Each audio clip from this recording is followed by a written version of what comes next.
السلام علیکم ورحمۃ اللہ وبرکاتہ۔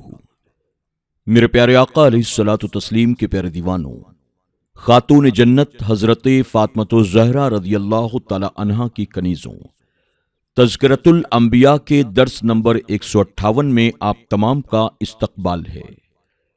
ہم سن رہے ہیں اللہ کے پیارے محبوب صلی اللہ علیہ وسلم کی سوانح۔ پچھلے کئی درس سے ہم حضور اکرم صلی اللہ علیہ وسلم کے منصب و مقام، آپ کی عظمت اور بزرگی کے تعلق سے سماعت کر رہے ہیں۔ انشاءاللہ آج کے درس میں بھی ہم اسی باب سے مزید کچھ باتیں سماعت کریں گے۔ آئیے آگے بڑھنے سے پہلے حسب معمول اللہ کے پیارے محبوب صلی اللہ علیہ وسلم کی بارگاہ میں درود و سلام کا نذرانہ پیش کر لیتے ہیں۔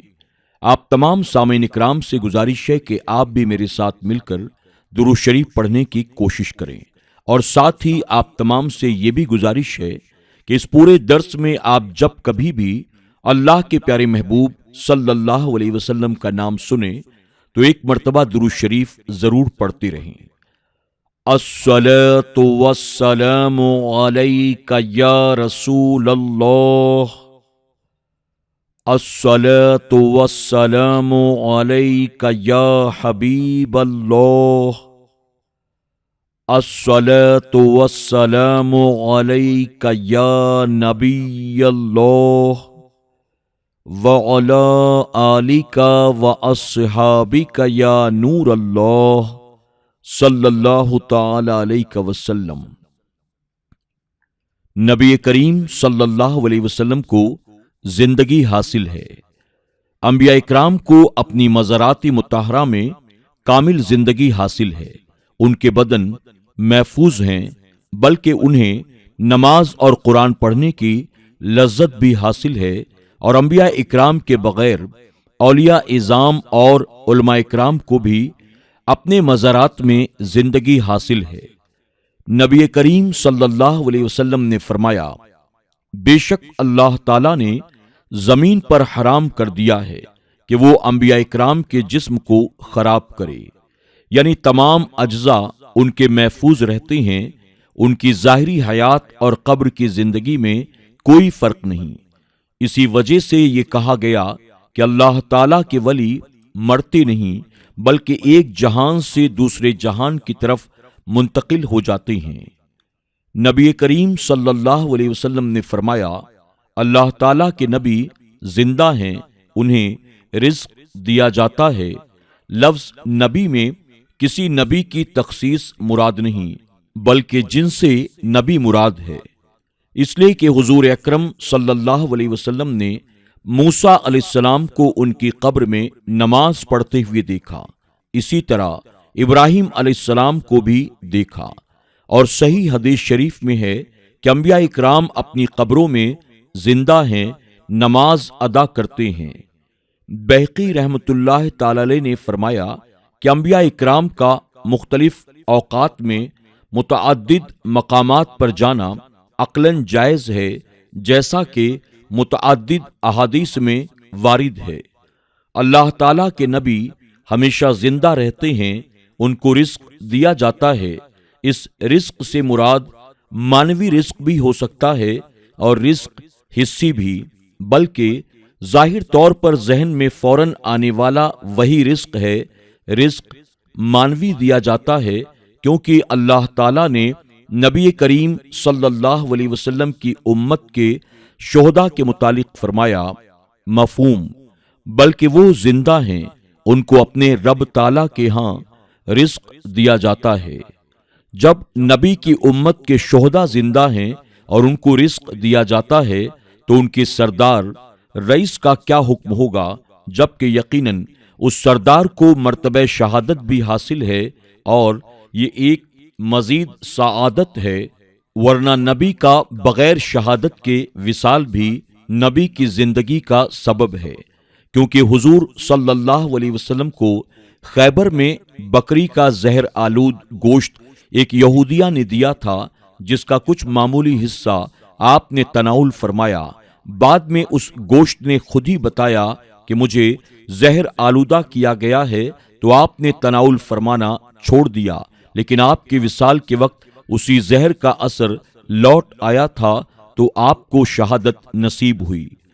البتہ ظاہری شہادت سے آپ کو محفوظ رکھا، اس کی ایک وجہ یہ تھی کہ آپ کی صورت مبارکہ کی شان و شوکت، جاہ و جلال کو برقرار رکھنا مقصود تھا، اور دوسری وجہ یہ تھی کہ قدرت کاملہ کا اظہار کرنا مقصود تھا کہ اللہ تعالیٰ نے ایک فرد کو شریر مخلوق کے لیے کثیر دشمنوں سے محفوظ فرمایا، اور تیسری وجہ یہ تھی کہ اللہ تعالیٰ نے آپ سے جو وعدہ فرمایا تھا اسے پورا کرنا مقصود تھا۔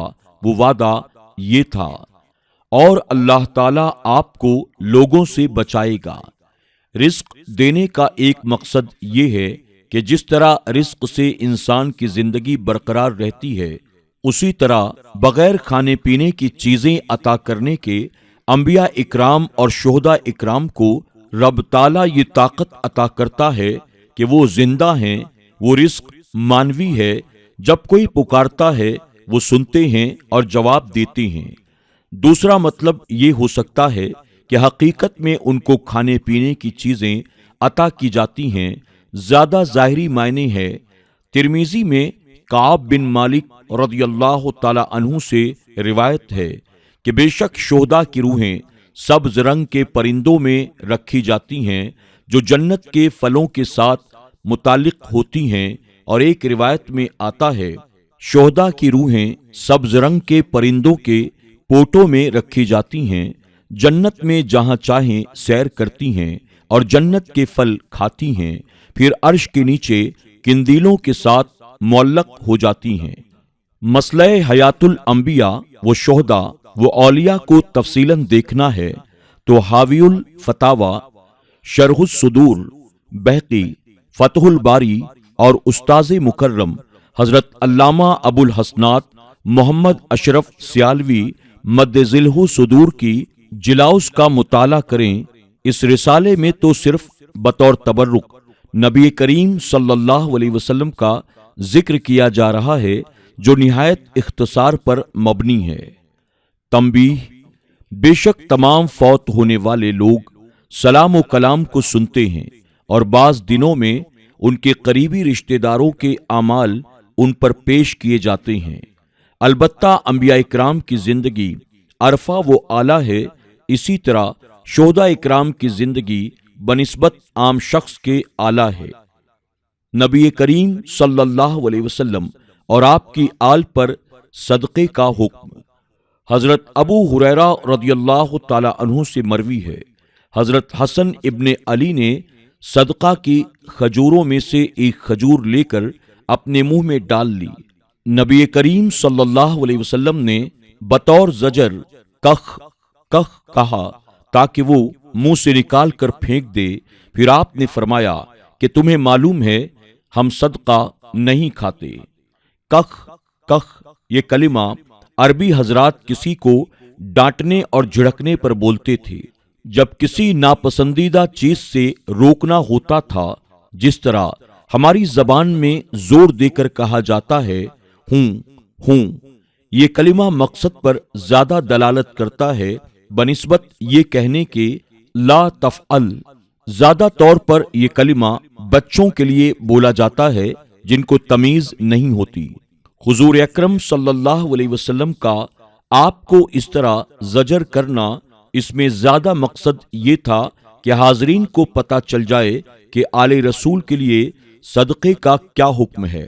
اس سے واضح ہو رہا ہے کہ آبا و اجداد پر واجب ہوتا ہے کہ وہ اپنی اولاد کو غیر شرعی کاموں سے روکیں۔ اسی وجہ سے ہمارے علماء اکرام نے کہا کہ ماں باپ پر حرام ہے بچوں کو ریشمی لباس پہنانا اور سونے چاندی کا زیور پہنانا۔ علامہ ابن حجر عسقلانی رحمۃ اللہ تعالی علیہ نے فرمایا کہ نبی کریم صلی اللہ علیہ وسلم پر تو صدقات فرضیہ اور نفلیہ حرام تھے، لیکن آپ کی آل پر صرف فرضیہ صدقات حرام ہیں، نفلی حرام نہیں۔ ابن مالک نے کہا کہ صدقہ نبی کریم صلی اللہ علیہ وسلم کے لیے مطلقاً حرام ہے، خواہ فرض ہو یا نفل۔ البتہ آپ کی آل یعنی اقربا کے لیے صرف فرض صدقہ حرام ہے، نفلی جائز ہے۔ نہایا میں ذکر کیا گیا ہے کہ نفلی صدقہ آل رسول کے لیے مطلقاً جائز ہے۔ میرے پیارے آقا علیہ الصلوۃ والتسلیم کے پیارے دیوانوں، خاتون جنت حضرت فاطمہ الزہرا رضی اللہ تعالی عنہا کی کنیزوں، آج کے درس میں بس اتنا ہی۔ انشاءاللہ اسی باب سے مزید کچھ اہم باتیں ہم کل کے درس میں سماعت کریں گے، جس میں خاص طور پر ہم اس بات کو سمجھنے کی کوشش کریں گے کہ فرض صدقہ کیا ہے اور نفلی صدقہ کیا ہے۔ حضور اکرم صلی اللہ علیہ وسلم کی آل کے لیے فرض صدقہ لینا جائز نہیں اور نفلی صدقہ لینا جائز ہے۔ آپ تمام سے گزارش ہے کہ آپ اسی ذوق و شوق و محبت کے ساتھ اس درس میں بنے رہیں، خود بھی سنیں اور اپنے دوست احباب کے ساتھ بھی اسے زیادہ سے زیادہ شیئر کرتے رہیں۔ آپ اگر SDI آڈیو چینل پر نئے آئے ہیں اور اب تک آپ نے اسے سبسکرائب نہیں کیا تو ابھی سبسکرائب کر لیں اور آئندہ آنے والے تمام نئے درس کی نوٹیفیکیشن کے لیے بیل آئیکن کو کلک کرنا نہ بھولیں۔ اب ہمیں اجازت دیں۔ السلام علیکم ورحمۃ اللہ وبرکاتہ۔